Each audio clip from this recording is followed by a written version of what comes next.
friends, welcome back to Farm Girl Diaries. My name is Caitlin, and we are going to try to go out in the garden today and do some harvesting. So we are actually expecting rain any minute, and I have some tomatoes that we definitely need to harvest. So we are going to try to get out there before it rains. If you don't know, you should always harvest your tomatoes in the hottest part of the day, and you definitely want to harvest them before it rains. Because what will happen is the rain will look at the little frog. I don't know if it's a frog or a toad, but look at him. Oh, I'm paying too much attention. Look at him. Isn't that so? Hold on. Look at the little frog. Isn't that so exciting?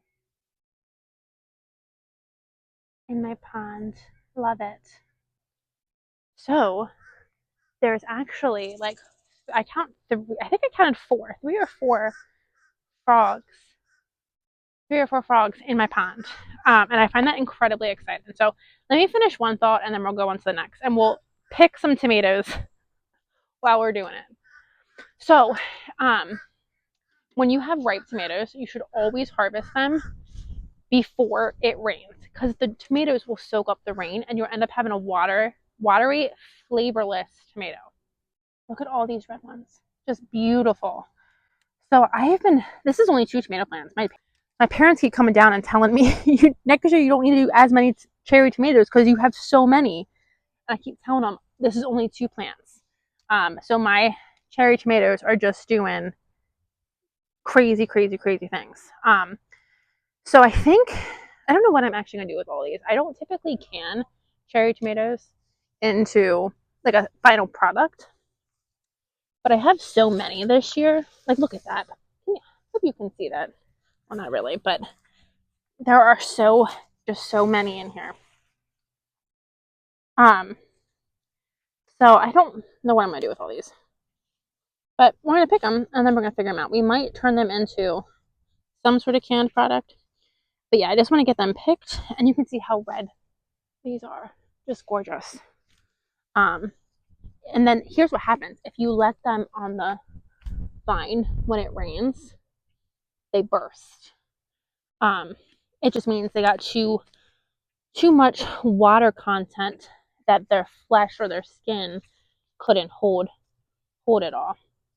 So the split tomatoes are perfectly fine to eat, but especially when you have an overabundance like this, there's really no reason to.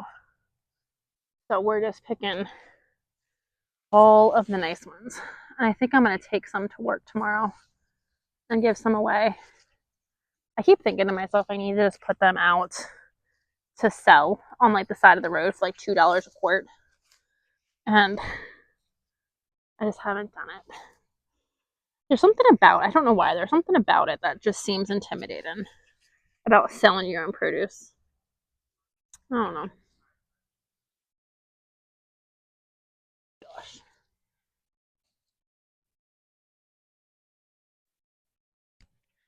Like the way this tomato is, it's 2 cherry tomatoes that have taken over this entire bed.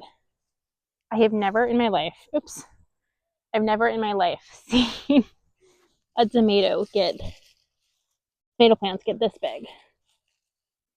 So clearly, I'm doing something right here. I need a bigger basket. So let me take the big tomatoes out. Well, first of all, the basket is full. And I didn't pick all of my cherry tomatoes. I picked, without doing too much digging, if I really kind of started digging, I could have gotten a lot more. I'm taking out all the big tomatoes just to show you the cherry tomatoes. And again, this is only what was kind of like on the surface without me digging.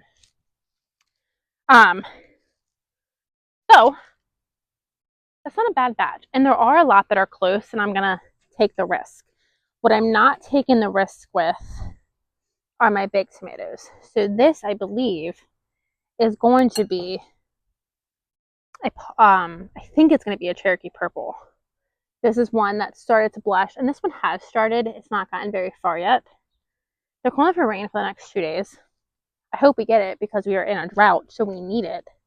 But when you have a tomato that's so close, I don't like to let it go, just in case it would split. And this one's so big that I'm afraid it would split. So we're just gonna go take them. As long as they start blushing and they taste better, vine ripened, absolutely. But as long as they have started blushing, you can pick them and then they will ripen in the house. I also need to harvest some corn, but I don't think I'm going to do that today because I'm not going to process that tonight, and I don't think I'm going to process that tomorrow. So the corn is going to wait. And I have a feeling the storm is going to pass us. It was supposed to be raining by now, and it's looking a little clear that way. And it didn't look clear that way a couple minutes ago, so that kind of really sucks. That's what's happened to us all summer, though. Every single time they were calling for a nice storm, it has broken up and kind of just gone around us the whole time. Or, sorry, all summer. So, I guess we're going to just continue to harvest some things until we're done. So, I wanted to do the tomatoes because of the rain. But now, let's look at the flower farm. The flower farm from far away doesn't look great on camera, but let me bring you in close. It looks really cool. So look at all of that fun color that's finally starting to do something. We finally have fun things happening. So now we are going to cut some flowers. So this is a new flower to me. And it's called the Mexican, I think it's called the Mexican torch flower. And it is so beautiful and prolific. It puts off so many flowers. So this is something I'm definitely going to make a yearly plant. They kind of remind me just like little daisies. And then we're going to go inside. We're going to make some pretty bouquets. I said I was going to start my own flower farm this year, and that has not happened. So far, every bouquet that I have made has been just for me. I have a problem. But I'm kind of talking myself out of the problem, or I'm kind of ignoring the problem because I feel like I don't have enough flowers to keep me in flowers, much less sell. So next year, I just have to do more. That's my theory, at least. I don't know. I'm hoping they're really kind of starting to come in now. So I'm hoping I can start getting enough for both myself and for bouquets to sell. The whole point of this area was for bouquets to sell. So we'll see.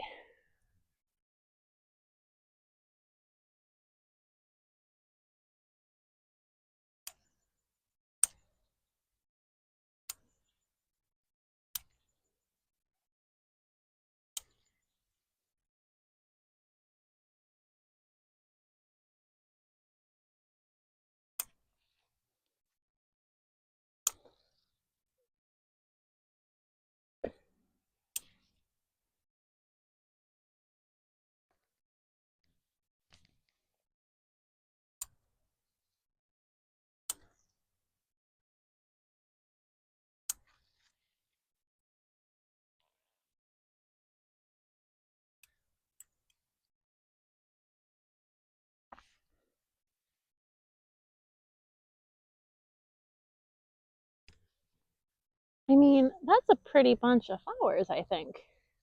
We're going to go inside and we're going to. I got to come back for the tomatoes. My hands are full, but we're going to go inside and turn these into little bouquets. Yeah, the sun is coming back out. I think the storm missed us. Oh well, we got our tomatoes and we got some flowers. So typically this is my Sunday task. I go through, get all of my bouquets and freshen them up. But they weren't dead on Sunday, so here we are. It's Tuesday and they need freshened up. So while I do this, I'm going to talk to you about some of my favorite cut flowers. So this is my first time doing well, I don't think I can say I'm doing it because I'm not doing it, but attempting to do my first time attempting to have like a flower farm. I haven't even put one out to sell, so I don't know that I can call it a flower farm, but it is the goal eventually. But I definitely have realized some awesome flowers that some I'm growing and some I'm not growing that I want to grow next year. So I thought I would bring you guys along while I did this to show you some of the flowers that I'm definitely going to grow next year. My cat is, I don't know if you can hear that, my cat is like an elephant upstairs right now. So first and foremost, the one has been like a super stunner is, see if I can make that prettier, is this Mexican torch sunflower. They have very fragile leaves. I picked this with all of its petals on. They're very fragile, but they are very, very prolific. See that one I picked with its leaves on? They're very, very fragile. But I'm really loving these Mexican torch sunflowers with traditional sunflowers. I think that might be too big though. And I have a burgundy. It's a very deep burgundy ball dahlia. So just a cute little guy, and I'm really loving them together. So what I've been doing with this bouquet with these dahlias, or sorry, with these torch flowers, is kind of putting them all together in my hand in a bundle, and then paper or wrapping them with a rubber band.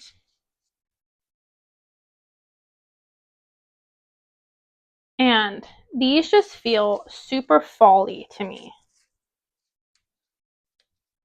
Just this color scheme that we have going on. Just that beautiful color scheme. Oranges and reds and purples and yellows. So, okay, so, sorry, I'm getting distracted.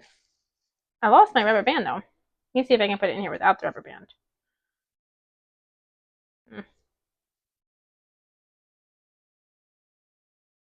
Okay, we'll have to fill in.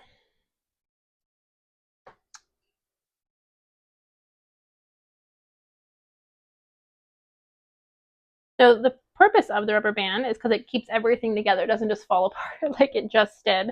However, I do think that by itself just looks really pretty. It looks so pretty. I'm really happy with that. I think that I really just like the fall colors, and I think this little ball dahlia just is the perfect little kind of complement.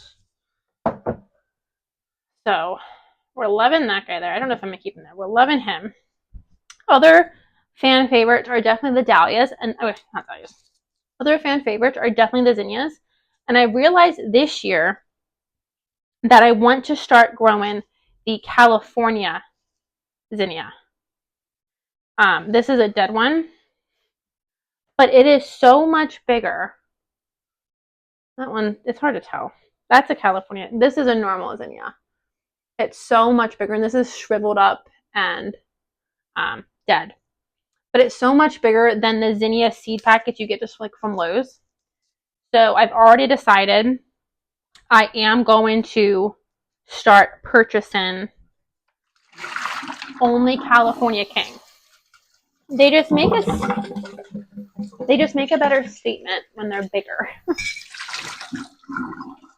So zinnias are, I think, a definite flower if you're going to do any sort of flower growing, flower farm. I think you could take, and I will just for the sake of this discussion, you could just take zinnias and make a beautiful bouquet right on your own, just with zinnias. Oh, I used all my zinnias. I used a lot of my zinnias there, but that's okay. Like even just like those together. I got a little small one in the middle. Let me see if I can. Like even just that, just zinnias together, I think makes a really nice arrangement. Sunflowers, you have to have sunflowers to have a flower farm. What I realized with sunflowers is when you want to pick them for like bouquets like this, you want to have a single stem sunflower, one that's not putting off a whole bunch of side shoots.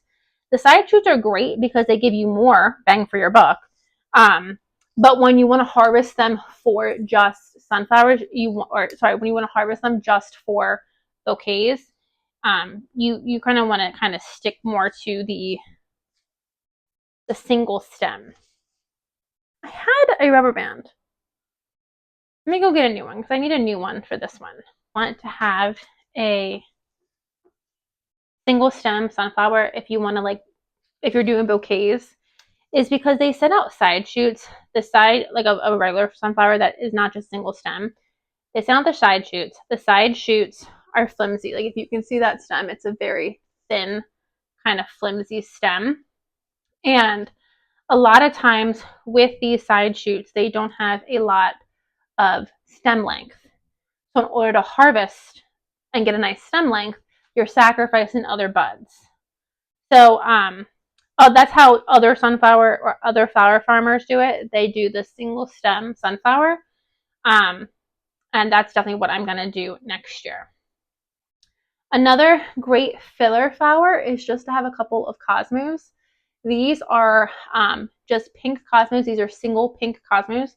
I have I have seeds for a whole bunch of other different types of cosmos, and these are the only ones that they continually grow. So that's okay. And then what I also have here is I have snapdragons. I think snapdragons are great to add some height to your bouquet. And again, same thing. Like I started all my seeds from scratch, and so it's kind of like the luck of the draw. And what happened is apparently just luck of the draw. I have only pink snapdragons and white snapdragons, so that's okay. They still look great. So I'm just gonna keep kind of putting these in, filling these out.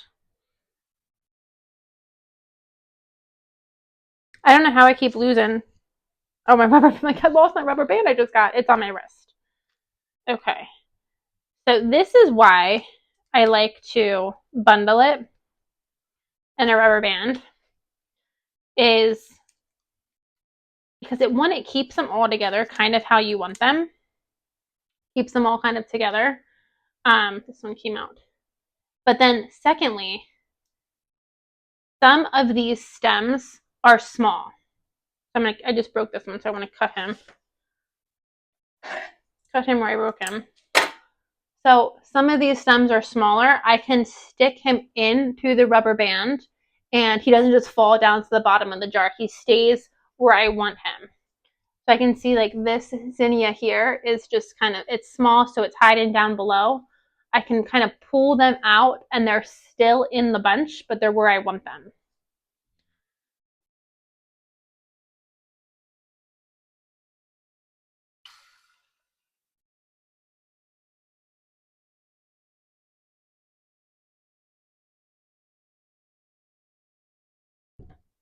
So really, even if I take the sunflowers out of the mix, because I'm not obsessed with the sunflowers in my bouquet. I think I have a great color scheme just with the zinnias and the snapdragons and the Mexican torch sunflowers. So this isn't a great one, but I still like the colors. I still think it has very pretty colors. Let me get you some more water.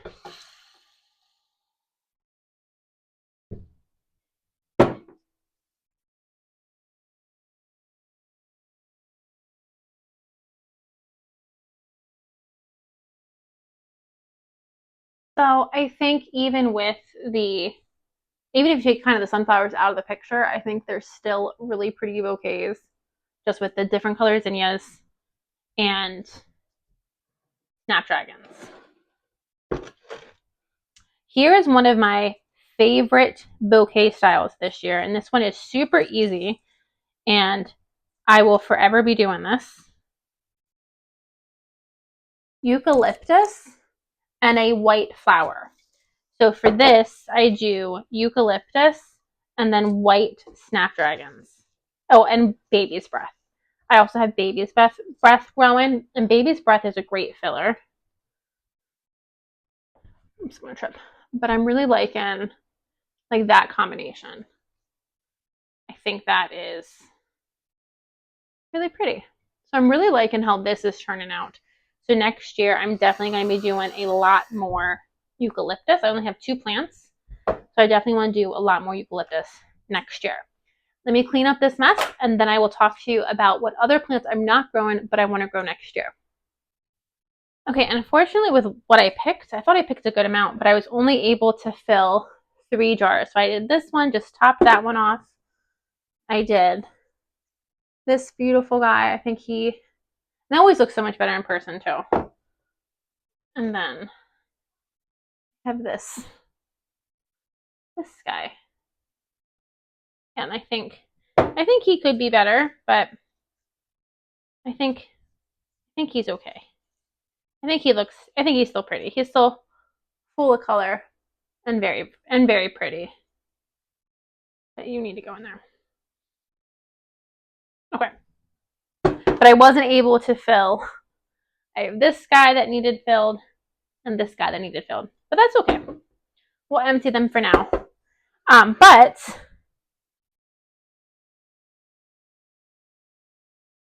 let's talk about what flowers I want to grow next year that are in these bouquets. So this first one is Gumfrena. And I've tried to grow Gumfrena for the last 3 years. I got 1 plant to start this year, and a rabbit ate it. So I'm going to make a heavy point to grow Gumfrena next year. So it just puts out this little ball. You can get it in all these different colors. Very, and you can see these are old, so they're wilted. Very pretty. Oh, I guess I should come up here to my microphone. Hear that sound? It's like, it sounds like kind of like a straw flower. So first of all, these are great in bouquets because let me add this one in here. It gives you a different shape. Well, when it's not down, it gives you like a different shape. It sticks up. So it's a nice little pop of color. It's a nice little different kind of shape, different kind of height. I had it in this bouquet, and I really liked how they grew. So I'm 100% going to do a heavy emphasis on trying to start Gumfrena. If I can't start it, then find and start somewhere and growing it, because I think that's a really cool flower. I also really want to hang them and dry them, because when they dry, you see it really has kept its color, and it is dry. It's a straw flower kind of thing. I'm thinking if you hang them up in bunches to dry, they will dry without drooping, and then these could be used as flowers in like the wintertime throughout your home. So unfortunately, these ones have already drooped, but like, look how pretty that is. I just think that's so neat. So I'm definitely going to be adding Gumfrena to the list.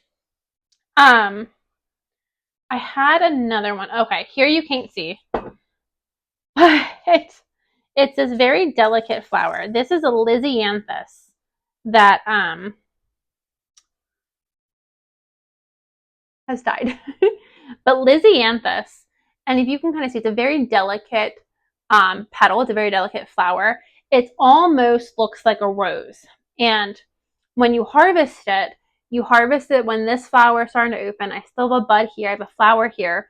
So not only does it add a very pretty flower to your bouquet, it also adds height because you always harvest it with these extra, because you can see there's 3 stems down to 1 main stem. So you would harvest it obviously down here, and then you have a flower and you have height. Again, you have a different texture, a different color. So these make great additions to bouquets for a couple different reasons, both for the flower, and I really like the height that the bud gives you. This one is fun. I've looked for this one for years. I've never been able to find it. Are those seeds? This might... Don't do that. Okay, these might be seeds. I don't know if these are seeds or not. I don't know what else they would be. So we are going to be very careful, and we're going to take this guy and put him in a bag. This is coxcomb, and it's really hard to tell because it's kind of dead, but it was just a great filler piece for this bouquet. And again, I think this is a great thing that you could... Don't do that. You're going to lose all your seeds. I think it's a great filler and a great piece that you could probably dry and again have winter flowers once you get all the seeds out of it and have winter flowers. Let me go grab a bag for this and dump all the seeds in. I'm thinking these have to be seeds, and we can hopefully have this next year. So I'm really interested in drying flowers this year. Well, not this year. I'm interested in the concept of it. Jill at Whispering Willow is doing a heavy focus on drying flowers this year. And I like the idea of it for some winter flowers.